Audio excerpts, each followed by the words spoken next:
Alright guys, welcome to this page of the notes. So what we're going to do here is we're going to take a look at how we can use Cramer's Rule to solve a system of three equations. Now what I've got is three variables, x, y, z, x, y, z, x, y, and z. So because I have three variables, that means I need three equations in order to solve this system.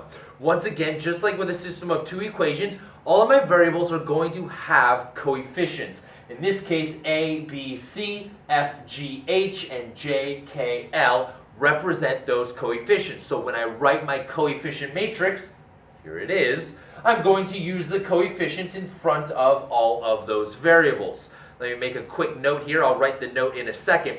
If for some reason you have an equation that's missing one of those three variables, like for example in this top equation, let's say that z wasn't there, right? I just had the ax plus by.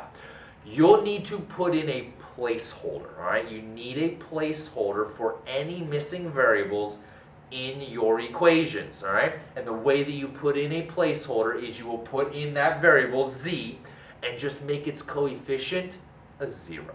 Right? And we like zeros, right? This is awesome. If you're missing variables, that's not a bad thing. It's a good thing because you get to replace that coefficient with a 0. And we love zeros in our matrices. So it's a really good thing if we're ever missing a variable. It's not a bad thing. It makes the problem easier to solve.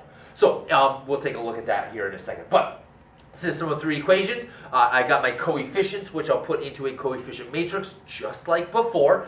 And then I have three constants, m, n, and p, represent the constants that my three equations are equal to. And again, those will be very important here as well. So here's the way Cramer's Rule works for a system of three equations, just like it did for a system of two equations.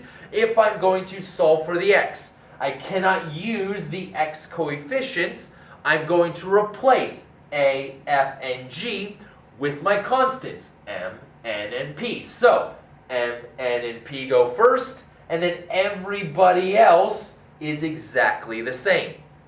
When I'm solving for y, I cannot use the y coefficients because I'm solving for y. So I will replace b, g, and k with my constants, m, n, and p. There they are, m, n, and p. But the other two columns are exactly the same, right? The column for x and the column for z, they stay the same.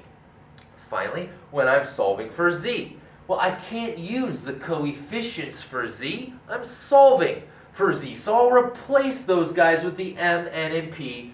There they are, m, n, and p.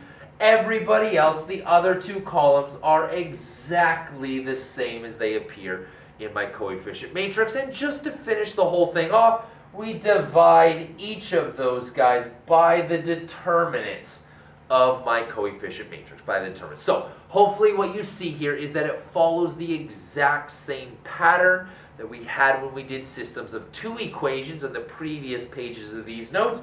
It's just a little bit bigger because now we have 3 by 3 matrices instead of 2 by 2 matrices.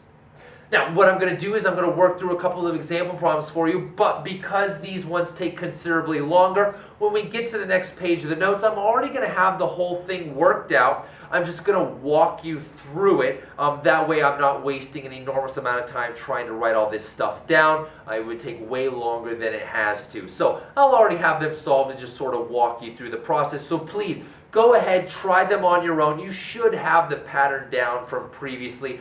Remember, the way that we solve 3 by 3 determinants is the diagonal method. You rewrite the first two columns. I'm sorry, here, do it on this one. Take those first two columns, rewrite them outside of the bars, and then do the diagonals. Bottom minus top gets you the determinant. And finally, one last thing, just to make that note that I mentioned earlier. I promised you that I would, and here it is, that quick note.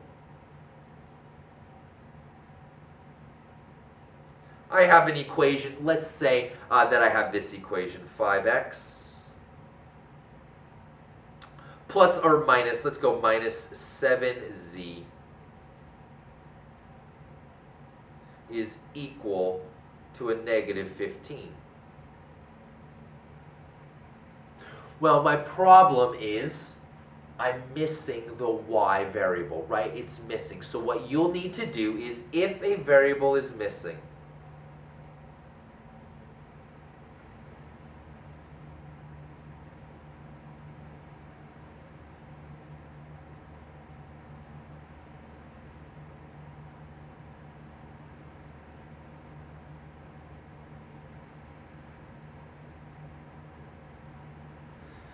use a placeholder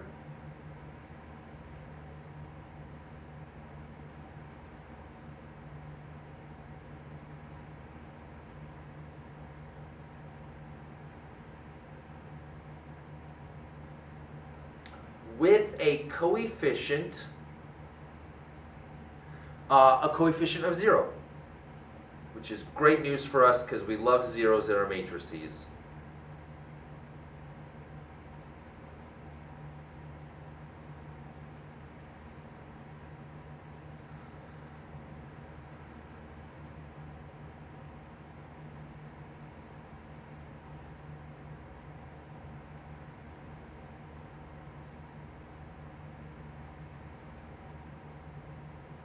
The coefficient of 0, which means that my new equation would actually be 5x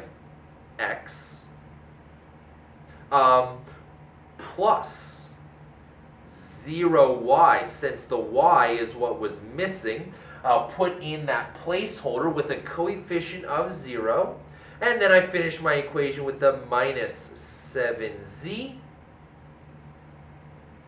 and that whole thing would be equal to a negative 15. So now that I have my new equation, when I write my coefficient matrix, I just include that placeholder of 0 in my coefficient matrix. All right, so if that ever happens, whether it be in a system of 3 equations or a system of 2 equations, it could certainly happen there as well. Just add a placeholder, and the 0 will make the problem a lot easier. Anyway, head on over to the next page of notes. We'll take a look at that first example problem. We'll walk you through it and show you how Cramer's rule will solve a system of 3 equations. Head on over, and I'll meet you guys there.